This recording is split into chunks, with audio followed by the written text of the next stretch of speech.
Momento de entrar en contexto. Bienvenidos todos a nuestro espacio este martes 6 de junio. Como siempre, un gusto saludarles a través de la señal de Canal I para toda Venezuela, en las principales ciudades, como siempre acompañándoles en señal abierta, televisión por suscripción y las plataformas digitales que están a su disposición para que se unan a nuestra transmisión hasta las 2 de la tarde en este espacio en contexto. Quien les habla, Carlos Peñalosa, además invitándolos a que también interactúen con nosotros. Nuestras redes sociales siempre a su disposición, @encontexto_i, @Carlos Peñalosa, son nuestra cuenta en Twitter y nuestra cuenta en Instagram. Con ambos usuarios nos ubican en estas redes sociales y por supuesto nuestro WhatsApp, al que ya hacemos invitación para que comiencen a interactuar, para que nos escriban sus preguntas, sus comentarios y sus reportes de sintonía. También por allí son bienvenidos siempre el 0412-700-7606, 0412-700-7606. Un gusto como siempre estar con ustedes en este espacio. Como hoy tenemos 3 invitados, vamos a entrar de una vez en materia.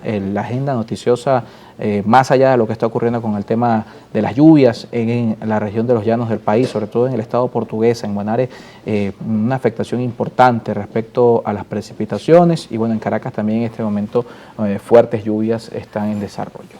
Más allá de eso, lo que ocurre en Colombia, por supuesto, es noticia, pero vamos a entrar con nuestros invitados. Nos saltamos hoy la revisión de los portales, porque mayor cosa no ha pasado en el país tampoco, aparte de lo que estamos mencionando. Luis Eduardo Martínez está con nosotros en estudio, diputado de la Asamblea Nacional. Un gusto que nos acompañe. Muchísimas gracias, Carlos. Siempre es grato estar con ustedes. Y perdóname que te tuve, pero feliz cumpleaños a nuestro querido sonidista Neumann Loaiza. Loaiza. Bueno, lo dijo nuestro invitado. Nosotros lo íbamos a guardar para más adelante. Los mejores deseos para Leunan, que siempre está con nosotros acá, es parte de este equipo y hace posible que todo suene bien, vamos a decirlo de esa manera. Lo que está pasando en Colombia, para entrar en materia, por supuesto, no somos ajenos a esta realidad, porque algunos ya especulan y algunos medios de comunicación hablan de una campaña, una victoria de Petro que tiene que ver con recursos que provienen de Venezuela, y por supuesto toda esta coyuntura puede de alguna manera afectar a lo que ocurre en nuestro país. ¿Cómo lo están viendo también? Bueno, en principio como mera especulación en lo que se refiere al financiamiento, porque nadie, absolutamente nadie de los que están involucrados ha señalado Pero nada. Ya, por ejemplo, Ingrid Betancourt lo dijo, que el dinero viene de Maduro. Bueno, pero insisto, buena parte del follón que está armado es producto del cruce de comunicaciones, para decirlo así en sentido amplio, de Laura Sarabia y del embajador Benedetti. En ninguna parte hacen mención de eso, de tal manera que corresponderá a los órganos de justicia colombianos, que ya han citado a ambos funcionarios del gobierno de Petro a declarar. Allí se determinará en una rigurosa investigación, posiblemente el Congreso, el Senado colombiano también intervenga, hasta donde cada una de las cosas que se han señalado son ciertas o no.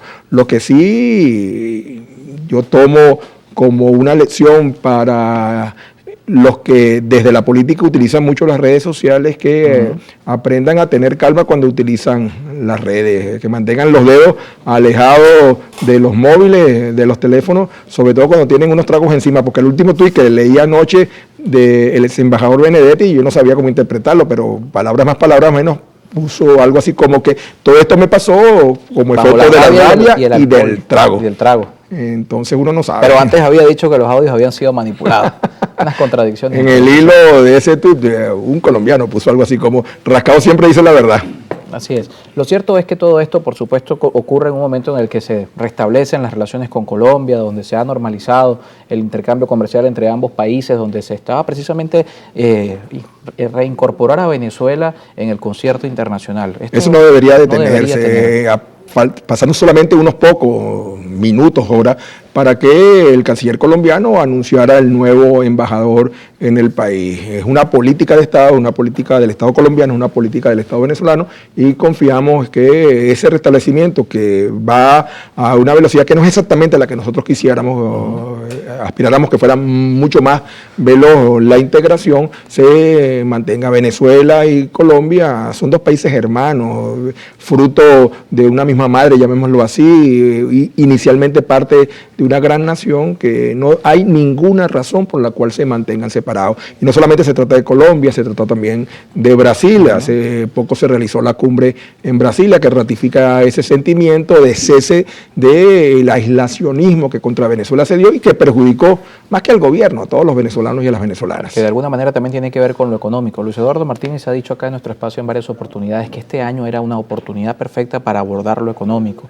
que aprovechando que no había escenarios electorales, el tema económico era clave, pero hemos visto un año que para el sector privado parece complejo. El primer trimestre, según todos los indicadores que hemos visto, fue de desaceleración de la actividad económica comercial, en buena medida producto del adelanto de un proceso electoral que debería esperar para el año 2024. Lamentablemente, la hiperactividad político-electoral partidista, que por cierto, solo refería a un porcentaje minúsculo de la población, está causándonos efectos negativos en ese relanzamiento de la economía, sin contar con las sanciones. Ayer, por cierto, en mi columna semanal mencioné que el Centro Gumilla, que una entidad de la Compañía de Jesús, reconocidamente independiente, acaba de publicar un libro del economista Víctor Álvarez titulado Las sanciones económicas, sus efectos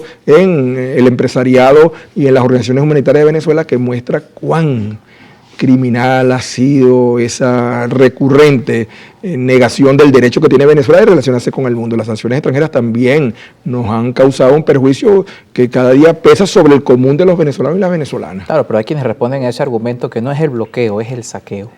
Bueno, digamos que hay un poco de ambas cosas, pero lo cierto es, nadie puede negarlo, que hay en este momento 926 sanciones contra Venezuela, buena parte de ellas enfocadas en el sector petrolero y financiero. Nadie puede negar que de 40.000 millones de dólares en ingresos que se tenían por concepto de colocación de petróleo hace apenas 3 años, nos derrumbamos a 750 millones de dólares, una cifra absolutamente abrumadora. Venezuela, es cierto, necesita un cambio prontamente, un cambio que tiene que ser electoral, democrático y en paz, pero además de eso necesita una gran capacidad de que nos entendamos. El país diferente que queremos solo será posible si juntos trabajamos por ello. Pero pareciera que hoy no existe esa posibilidad, porque unos hablan de ciertamente no hay solución si no hay un cambio político. El cambio político será en 2024, pero... Ni siquiera será en el 2024, en el supuesto de que se produzca un cambio, y nosotros aspiramos que se produzca un cambio en el gobierno. El nuevo gobierno tomaría posesión en el 2025, que está lejísimo, claro. Pero además hay un problema de gobernabilidad que cualquier bisoño en la política lo entiende. El presidente de la República que es electo se va a encontrar con un parlamento que tiene una composición como la que tiene con un poder moral, con una composición como la que tiene, con unas fuerzas armadas, con una composición como la que tiene, de tal manera que la única alternativa, en contra. Bueno, todo el establishment del Estado venezolano, nacional y regional, de tal manera que la única alternativa aquí es que nos entendamos, que podamos poner por encima de cualquier otro interés los intereses del país, y eso falta, y falta en cualquier sector que nosotros apuntemos, y mientras tanto la gran mayoría de los venezolanos y las venezolanas le está dando la espalda mes tras mes a la clase política. Yo tengo posibilidades, lamentablemente los últimos estudios que he recibido he tenido que firmar acuerdos de confidencialidad y veo lo que está pasando. Lo hacemos muy sencillo. Hay dos países, un país político y un país nacional. En el país político, un núcleo de dirigentes del oficialismo y de la oposición se empeñan en verse a sí mismos y en confrontar entre ellos, y hay un país nacional que está pendiente de temas que son cruciales, trascendentales: sueldos, salarios, reactivación económica, servicios públicos. Ese país nacional, más temprano que tarde, le va a pasar factura al país político si no entienden.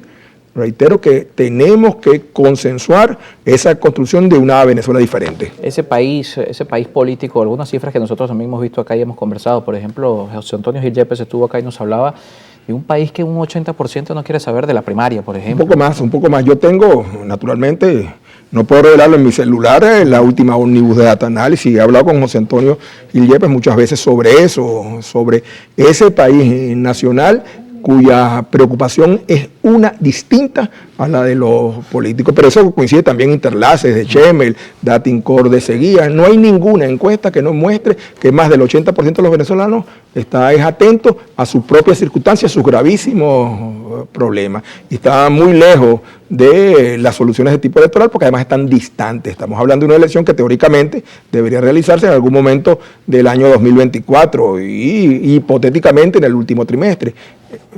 Pueden esperar los que ganan salario mínimo 20 meses a que eso se produzca, un cambio de gobierno. Necesitan un tratamiento médico de urgencia, no pueden esperar. Los que están en los hospitales afectados por la carencia de insumos pueden esperar, los muchachos que se han marchado y que están deseosos de regresar porque no encuentran alternativa afuera. Ese es el gran reto, y a veces yo no entiendo por qué las élites dirigentes, nominémoslo así, no comprenden cuál es su responsabilidad con Venezuela. Nos toca hacer una pausa, estamos conversando con Luis Eduardo Martínez. Al regreso vamos a leer también sus comentarios en redes sociales. Recuerden, @en contexto piso I, @Carlos Peñalosa y por supuesto nuestro WhatsApp. Ya varios comentarios por acá para nuestro invitado, 0412-700-7606.